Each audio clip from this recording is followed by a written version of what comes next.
The town of Barrow in Alaska is isolated in 80 miles of roadless wilderness. Once a year, they spend 30 days of winter in complete darkness known as the polar night. Near this town, the stranger arrives on a boat, and after staring at a creepy ship in the distance, he makes his way to Barrow. Outside Barrow, Sheriffs Eben and Billy find a pile of burnt phones buried in the snow, which doesn't look like a prank. They also take the chance to look at the last sunset they'll have for a month. In town, people are getting ready to either hibernate or leave on the next plane. Since everyone is so busy, they don't notice a mysterious figure sneaking into the local kennel and killing all the snow dogs in it. Back to the sheriffs, they stop to check on Bo, whose bulldozer is leaking gas all over the snow. Eben is in the middle of finding him when they get a radio message reporting the death of the dogs. Meanwhile, Eben's ex-wife Stella finishes her job and takes her car to the airport. In the middle of the road, she's suddenly hit by a bulldozer, destroying her car. Stella can't wait to be towed and calls Eben for help, but Eben uses the excuse of having to work to avoid her and sends Billy to pick her up instead. Billy drives Stella to the airport as fast as possible, but they still don't make it in time, so now Stella will have to stay a month in Barrow. Back to Eben, he looks at the dogs and finds a complete massacre, but the owner's ally and John can't think of anyone that could hate them this much. Afterward, Eben returns to the police station, where his grandmother Helen and his brother Jake work with him. They receive a message from the utilitor reporting some vandalism, so Eben goes to check it out. Carter and Wilson explain someone destroyed their helicopter, which is usually kept under lock and key. Meanwhile in the cell tower, Gus hears some strange noises outside and goes to check them out, only to notice the lights going out. A group of mysterious figures suddenly surround him, but before Gus can react, these people jump on him and kill him in order to feed. It turns out they're vampires. In the town's diner, the stranger tries to order a raw burger and something to drink, but the waitress explains they have a law that doesn't allow them to sell alcohol during the dark month. The stranger starts making a scene, but fortunately Eben and Stella arrive at the same time to stop him from getting violent and take him to the station cell. In the meantime, a group of pipeline workers is finishing for the day when suddenly, one of them gets dragged into the darkness. A few seconds pass before the worker's body falls on the snow, causing his friend to run away in panic. The third worker's frozen in fear, and the vampires take the chance to surround him. Back at the station, Eben tries to find out how the stranger sneaked into their town, but the man refuses to answer. Suddenly the internet goes out, and when Eben tries to call Gus, he discovers the phone lines are out too. At that moment the entire town also loses power and the stranger announces they are coming. Eben goes to the cell tower to find out what's going on and finds a trail of blood that he follows until he discovers Gus' head. Horrified, Eben rushes back to town and drives around to tell every citizen to stay inside. If they don't have a generator, then they should hide in the diner. In John's house, Ally is preparing dinner when suddenly a vampire breaks through the window and drags her out. John hears her screaming and goes to save her with his rifle, but when he gets close enough, the vampire scratches to keep him away. Unwilling to give up, John tries again and even manages to grab Ally's hand, but the vampire's stronger and takes her away. At the station, the stranger keeps talking about the end coming for everyone. Jake gets annoyed and throws a piece of his game at him, but this only makes the stranger happy because he can use it to pick the lock. Immediately Jake goes to retrieve the piece and the stranger uses the chance to attack him, but at that moment Eben arrives and shoots the stranger in the arm. Then he handcuffs the man to the cell door to interrogate him, but the stranger's only answer is that they'll all die. Eben asks Helen and Jake to stay inside while he and Stella look for the criminal. After a few minutes of driving, Eben stops the car because he saw something, but when Stella checks with her binoculars, she gets scared and urges Eben to get back in the car. The pair tries to escape, but a vampire suddenly jumps on top of the car, and Eben shooting at it does absolutely nothing. Stella stops the car, and this does make the vampire fall, allowing them to return to town. When they get back, they see fires everywhere and hear gunshots. Helen contacts them through the radio to ask for help, so they hurry back to the station, but it's too late. Helen and Jake are gone, only having left a trail of blood behind. The stranger is still in the cell complaining because they didn't take him and asks Eben to help him end things. Eben truly considers killing him, but Stella stops him. Meanwhile the vampires gather in town to hear from their leader Marlowe. He reminds them it's important to remove their victims' heads to prevent them from turning into vampires too. He also wishes they had come to this town sooner because the constant darkness is perfect for them. Then the vampires go on a killing rampage around town, feeding on anyone they can put their hands on without mercy. A horrified group of survivors gathers in the diner and all share the same experience. Their bullets did nothing. Eben and Stella arrive and are relieved to see Jake is okay, but unfortunately Helen didn't make it. The group discusses their options and Carter suggests hiding in the utilitor, but that's too risky because it's too far. A woman points out that her neighbor has an attic with a hidden pull-down ladder and the house was boarded up before the owner left. Eben asks Carter to guide the group to that house while he and Stella distract the vampires. The two of them drive around town to act as bait and the plan works. Soon a bunch of vampires grab their car and try to attack them through the windows. Eben manages to kill one of them by aiming at the head, but Marlowe takes his gun and the car gets flipped over. The vampires immediately reach for Stella and Eben again, But at that moment, Bo shows up in his bulldozer and runs over the enemy. Eben and Stella rush to join him in the vehicle and they drive away rather fast until they make it to the house with the attic, which is incredibly well hidden as promised. Eben tells the group they'll sleep in shifts and ration their food. They have good chances of surviving because they're used to the polar night unlike their enemy. Meanwhile, Marlo and Iris visit the stranger at the station. They commend the man for doing his job perfectly and promise to turn him, but when Marlo hugs the stranger, he kills him instead. 6 days pass with the survivors managing to stay alive and well in the attic, although sometimes they have to deal with Wilson's father Isaac having dreams about his wife, who died years ago. One evening, they hear noises outside, and Stella looks out through a hole to discover the vampires are ransacking the neighboring houses. Some of the survivors want to leave before they're caught, and when Stella and Eben point out it's too risky, an argument ensues. Eben calms everyone down and reminds them their team before coming to terms with the fact the vampires are too close. They need to escape to gather supplies from the store and hide in the utility, but they'll need some cover, thus they agree to try when the next blizzard comes. On day 7, the group hears Kristen walk down the streets asking for help. Eben notices the vampires follow her by jumping on the roofs, meaning they're using her as bait. The survivors insist on helping her, so Eben comes out and discovers John is around too, hiding underneath the house.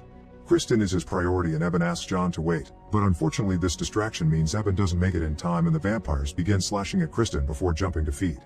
With the vampires distracted, Eben goes to save John, but as soon as he pulls him out he notices John is becoming a vampire too. Eben tries to talk to him but John goes rabid and attacks, pushing Eben against a swing set that catches him with its chains. Fortunately there's an axe nearby that Eben uses to defend himself, allowing him to kill John with a few precise strikes. Then Eben runs back into the house, where he collapses from an asthma attack.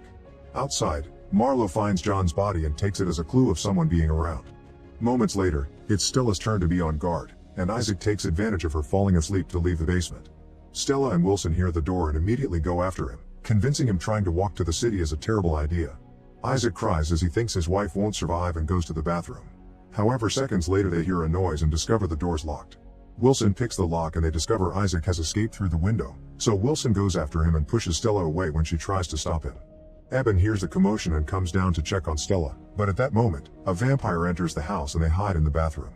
The vampire looks around the house and approaches the bathroom door, but when he's about to open it, he hears Wilson calling for his father outside and decides to go after him instead. While Wilson gets killed, Eben and Stella run back to the attic, feeling guilty for abandoning their friend. Suddenly thumping noises can be heard from the roof. Eben looks through the window and confirms not only that the vampires are gone, but that it's also snowing heavily. Using the wind and snow as cover, the survivors go to the local store to gather as many supplies as they can carry. Suddenly they hear a noise and to their horror, they find a vampire girl feeding on a body. The survivors run to find Eben, but when he comes closer with his axe, the girl's gone. Eben keeps looking around, and the girl comes out of the shadows to attack him, making him drop the axe. The rest of the group quickly comes to help him, grabbing the girl together and pinning her against the wall in order for Jake to kill her with the axe, a task that leaves him deeply traumatized. The survivors get ready to leave, but they discover it stopped snowing, so they'll have to wait inside the store for another blizzard. On day 18, Eben points out they need to leave because the vampires will soon reach this area. The utility's still too far to reach without cover, thus they agree to go to the police station, but they need a distraction. They realize the vampires sent the stranger to cut communications off early on because they couldn't come out during the day, and Eben remembers Helen had UV lights for his plants in her house, so he'll fight the vampires with those while the others run away. Eben runs out of the building making noise on purpose to get the vampires' attention. However, one of the creatures goes after the fleeing group and jumps on one of the survivors. The group has no choice but to leave him behind as they escape, safely making it to the station.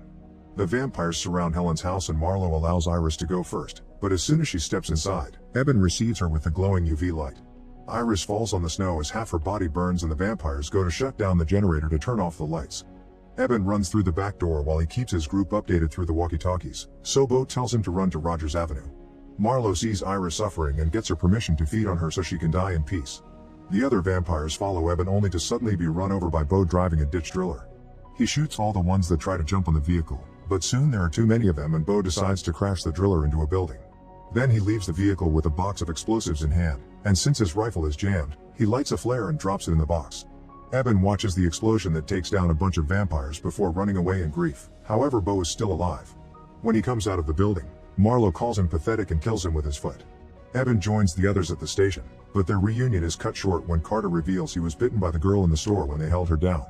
Carter lost his family in a car crash and has wanted to end things for a while, but he never dared. Now he finally has a reason to ask for assistance. Eben hates to do this but knows it's for the sake of their own safety, so he takes Carter into another room to kill him while everyone hears. On day 27, they notice a light coming from a neighboring house. Eben and Stella go to check and are shocked to find Billy next to the bodies of his family after he killed them to save them from the vampires. He wanted to end things for himself too, but the gun jammed. Eben scolds Billy for not having even tried to save his family before the three of them return to the station, only to find it empty. Since it started to snow again, the trio assumes the others went to the utility and begin heading there. When they hear some noises, they hide under a house and see Gail coming down the street. Stella rushes to grab her and bring her under the house right before a vampire appears, so Eben decides to distract him to give the others a chance to escape. However, instead of going with the girls, Billy runs in another direction in fear, getting another vampire's attention. Eben manages to run safely to the utility and reunites with the others, but he worries when he notices Stella and Gail haven't arrived yet. Meanwhile, Marlo gathers the vampires and reminds them humans shouldn't know they're real, meaning it's very important to find every single survivor and kill them all. Back at the utility, Billy arrives without knowing a vampire's following him. The beast bites Billy and the group quickly comes to help him when they hear the screams. This vampire's stronger and manages to overpower Eben, almost throwing him into the metal grinder.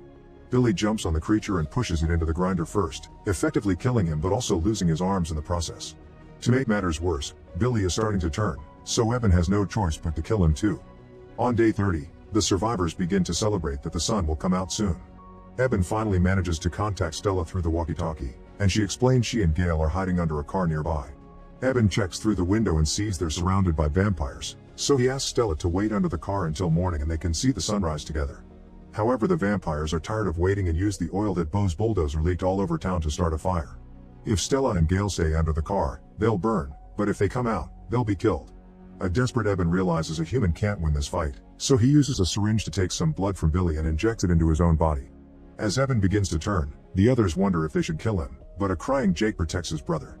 Eben says goodbye to Jake with a hug, then goes outside to challenge Marlo to a one-on-one fight.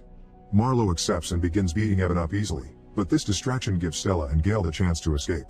Eben's body continues to change while he's being pulverized, and when Marlo's about to deliver the final blow, Eben's eyes turn black. He uses his new full vampire strength to hit Marlo's head so hard that he instantly kills him. Having lost their leader, the other vampires run away, but Eben doesn't go after them because it's almost dawn. Stella realizes the sunlight will affect Eben too, so she takes him to the top of the hill. The couple shares one final kiss as the sun comes up and turns Eben into ashes in Stella's arms.